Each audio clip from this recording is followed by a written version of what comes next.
We all have those moments of questionable parenting that we wish our children would forget. But instead, these become their go-to stories. Remember that time when Mom lost her mind in the car? This is a favorite tale among my children, one of those that grows with each telling. But they never set the scene quite right. They never remember to add the background information. So allow me. My husband moved to Chicago 5 months ahead of the rest of us to start a new job. I stayed in Kentucky for those months, trying to sell the house and allowing the kids to finish out the school year. My husband came home as often as a brand new job and a 7-hour drive would allow, about once every 3 weeks. But the bulk of the house, kids, dogs, and moving plans was on me. I'm okay with that.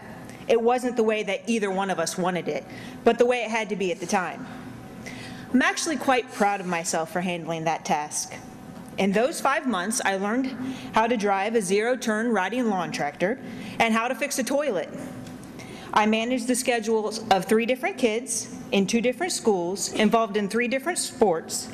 I took care of our 3 dogs, including lying with one on the floor of the vet's office as she died, and then waiting for our kids on the front stoop, knowing they would notice the missing wagging tail when they stepped off the bus.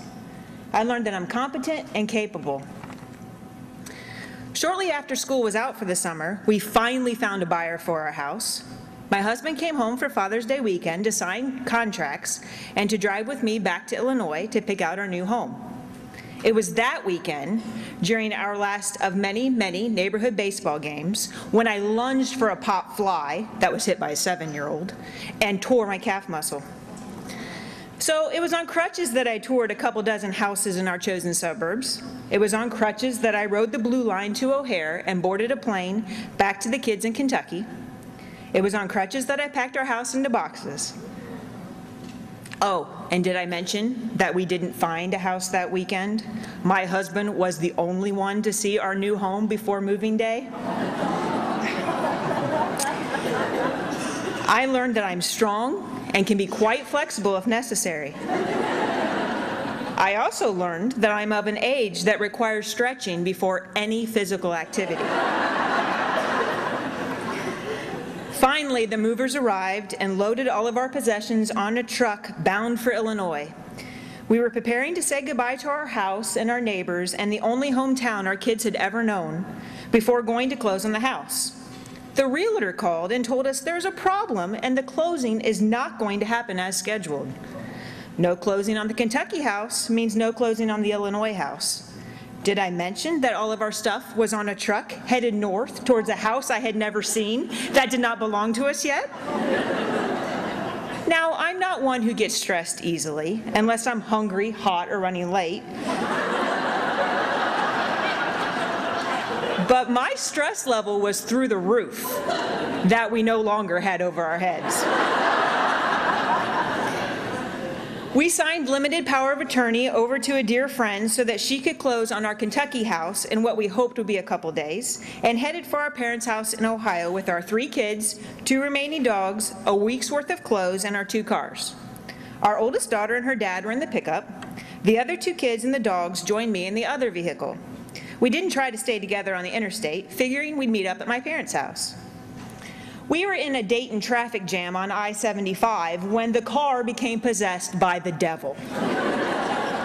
It weird and lunged and started chanting evil spells.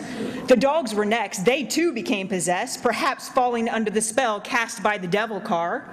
They decided their space in the back was no longer to their liking and started climbing over the rest of us, yelping and scratching. In the midst of all this chaos, my phone rings. It was the realtor with horrible timing. She informed me as I sat in the driver's seat, stuck in Dayton on I-75 inside an evil car with 2 possessed dogs and 2 kids, that there was a problem with the appraisal of our buyer's house. No closing on their house means no closing on ours. It is at this point in the story where my children usually begin their telling.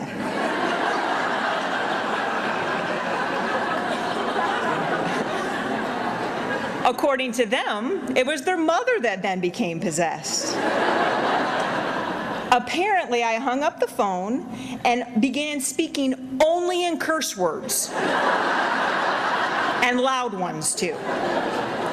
According to the wee ones, there was crying and screaming and steering wheel banging. The memory of my behavior is quite fuzzy to me. Stress-induced amnesia, perhaps. The next thing I knew, I had exited the interstate and pulled into a gas station and called my husband with 2 crying children in the back seat. Not my proudest moment of motherhood. After a very long and stressful week, everything turned out fine. We moved into our new home and transitioned into our new reality. But the story won't die. The kids love to laugh about the time Mom went batshit crazy. It wasn't funny to them at the time, and I feel bad for scaring them, but there was no permanent damage done to their well-being. They have added this tale to their arsenal of stories they can someday tell their children about Grandma. It can go with the one where I yelled at my youngest for breaking a French fry in Culver's. Long story. My 4th grader told me recently that she was writing a personal narrative at school. Can you guess the story she chose to tell? It's being hung in the school hallway.